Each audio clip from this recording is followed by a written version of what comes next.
Anshika voice Hindi में एक नई कहानी के साथ आई हूँ। कहानी अच्छी लगेगी तो लाइक शेयर और सब्सक्राइब ज़रूर करिएगा। 2 साल बाद में गर्मी की छुट्टियों में मैं अपने बच्चों को लेकर अपने मायके गई। मुझे अपने भैया भाभी माँ से मिलने की बड़ी उत्सुकता थी। 2 साल से मैंने उनका चेहरा भी नहीं देखा था। मैं मायके पहुंची तो जो मैंने देखा, मेरे पैरों तले ज़मीन खिसक गई। मेरी माँ रसोई में थी।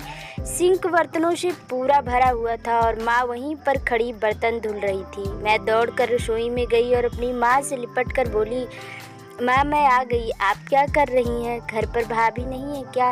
माँ की आंखों के आंसू सब बयां कर रहे थे। वो आंसू पोंछते हुए बोली, निर्मला अपने कमरे में है। मैं माँ को लेकर किचन से बाहर आई और मैंने भाभी को आवाज़ लगाई। भाभी बाहर आई और चरण स्पर्श करके बोली, दीदी मैं तो माँ को घर के काम करने से रोकती हूँ, लेकिन माँ ही नहीं मानती। वह सभी काम खुद करने के लिए तैयार रहती हैं, तो मैं क्या करूँ? उसे समय पर मैं इन बातों पर ध्यान नहीं दिया। मैं अपने कपड़े चेंज करके अपने बच्चों को कुछ खिला पिलाकर उन्हें सुला दिया और मैं भी खाना खाकर सो गई, क्योंकि सफ़र से आने पर मैं थक गई थी।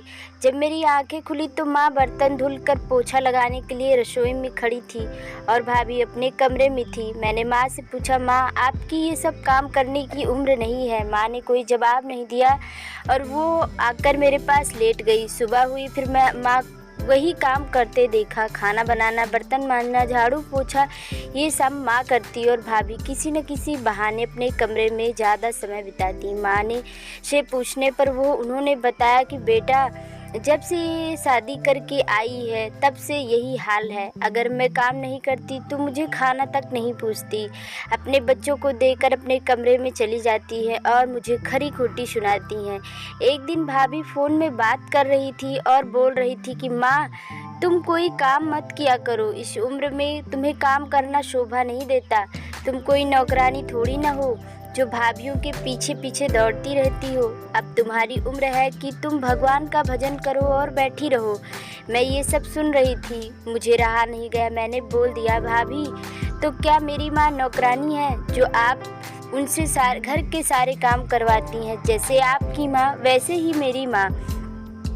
अगर आप इन्हें माँ नहीं मान सकती तो कम से कम इंसान तो मानिए। मैंने कहा, आप मुझे एक बात बताइए, कल को यदि आपके बच्चे भी आपके साथ ऐसा ही व्यवहार करेंगे तो आपको कैसा लगेगा? भाभी नीचे सर किए खड़ी रहीं। उन्होंने कोई जवाब नहीं दिया। इस कहानी के लिए आप अपनी राय कमेंट में ज़रूर लिखें। कहानी अच्छी लगे तो लाइक शेयर और सब्सक्राइब ज़रूर करें। Thank you.